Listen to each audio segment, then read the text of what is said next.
And a lot of people come to market and they think they know what authenticity is. And I think that is one of the things from the market perspective that we're very interested in, that educational part, that whatever CANNUPA says, it's Indian, it doesn't matter, don't argue with the toothpaste.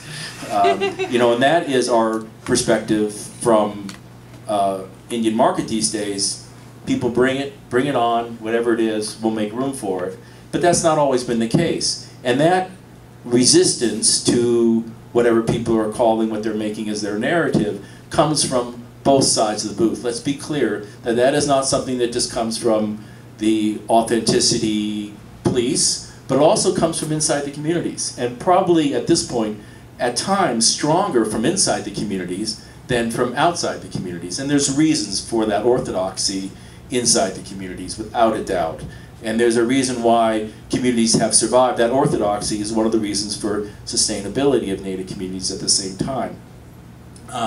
So we have to look, there's a broad perspective, and that is then the purpose of these next few weeks, is trying to look at that broad purpose. The only corrective thing I would urge you all to think about is you have made Indian market into 2 days a year.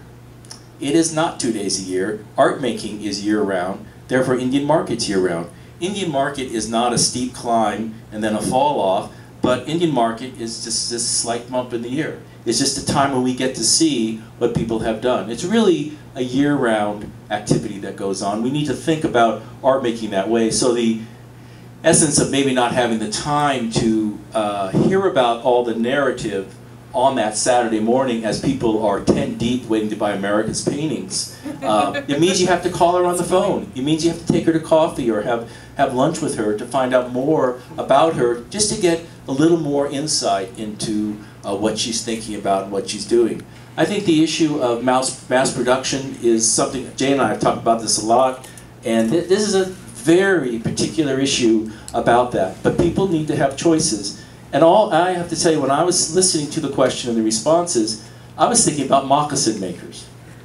And how many hundreds of pairs of moccasins a moccasin maker makes. Yet we never talk about that person being a production line or something like that. So when Marvin's making all these moccasins that are all over the northern villages, you know, he's got his kids cutting out the soles, right? He's buying the skins from somebody else. He's sewing away right now because all the feast days are coming up and getting all that stuff ready. But we never talk about that as mass-produced per se, but he's got a system down to make sure that he can keep up with his orders.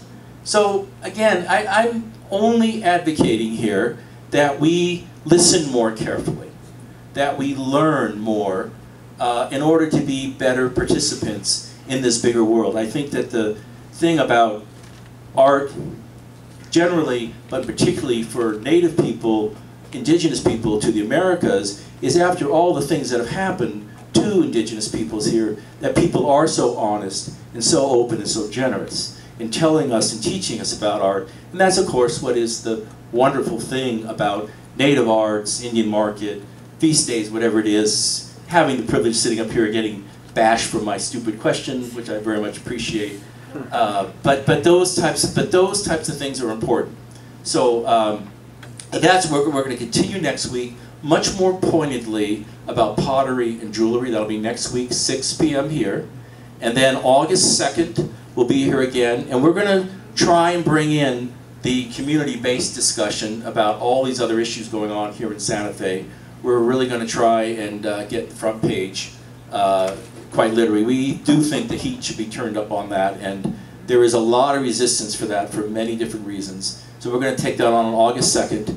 We have a series of events here. We have music, and of course there's that thing Saturday and Sunday on the Plaza Indian Market. Whether it's a piece of fry bread or just to see friends, we hope you see you all there, and thank you for being here tonight.